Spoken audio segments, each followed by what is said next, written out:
వారు బజారు సంబంధులు కాదు, వారు పరిశుద్ధాత్మ సంబంధులు. ఈచ్ అండ్ ఎవ్రీ వర్డ్ నేను అనాలిసిస్ చేశాను.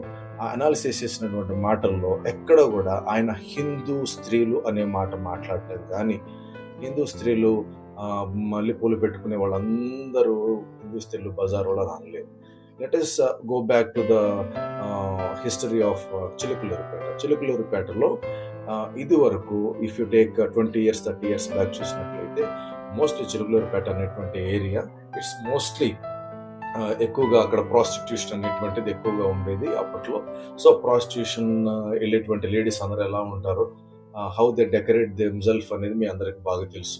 సో వాళ్ళు ఎలా డెకరేట్ చేసుకుంటారు, పూలు పెట్టుకుంటారు, కొంచెం ఆకర్షణీయంగా కనపడుతూ ఉంటారు, కొంచెం బ్యూటిఫుల్గా కనపడాలో చూస్తూ ఉంటారు. సో అలాగా వాళ్ళు పెట్టుకునేవాళ్ళు. సో ఆయన అడ్రస్ చేసింది ఏంటి అంటే ఆ బజార్ వాళ్ళ గురించి మాట్లాడాడు, కానీ హిందూ స్త్రీలు బజారు స్త్రీలు అనేటువంటి మాట ఆ వ్యాఖ్యానం ఆయన చేయలేదు. The good thing he didn't speak. So ఆయన అక్కడ మాట్లాడింది ఎవరి గురించి అంటే ఒకప్పుడు అక్కడున్న పరిస్థితుల గురించి బహుశా ఆయన మాట్లాడి ఉండొచ్చు తప్ప హిందూ స్త్రీల గురించి ఆయన మాట్లాడలేదు. Even he came from the same Hindu background. ఆయన హిందూ బ్యాక్గ్రౌండ్ నుంచి వచ్చిన ఆయన సంగతి some news channels have told. ఆయన హిందూ బ్యాక్గ్రౌండ్ నుంచి వచ్చారని, అలాగే ఆయన వడ్డెరవాడని, ఇట్లాగా చాలా ఛానల్స్ ఆయన గురించి చెప్తూ వచ్చారు.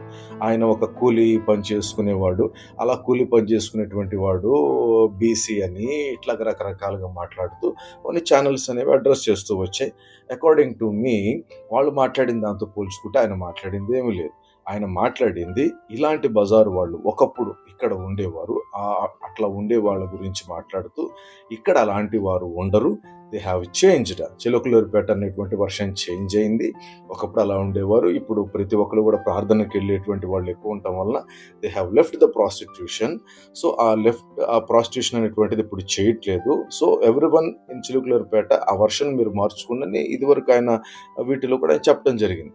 కాబట్టి ఆయన ఒక హిందూ బ్యాక్గ్రౌండ్ నుంచి వచ్చిన ఆయన అలా మాట్లాడతాడు అని అనుకోను.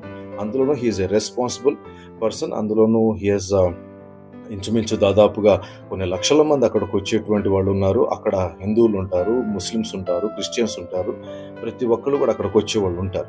సో ఆయన అలాగ ప్రతి ఒక్కరు హిందువుల గురించి దిగజారి మాట్లాడే అంత ఇది కాదు. If you look at his previous words, ఆయన చాలా ఇదిగా మాట్లాడతారు, రెస్పాన్సిబుల్గా మాట్లాడతారు ఆయన. సో అకార్డింగ్ టు మీ ఆయన మాట్లాడింది, ఆయన అడ్రస్ చేసింది హిందూస్ని గురించి అస్సలు కాదు. అపార్థం చేసుకోవద్దు ఆయన్ని. అనవసరంగా వేరే వాళ్ళు ఎవరో మాట్లాడుతున్న వాటిని మనం తీసుకోవాల్సిన అవసరం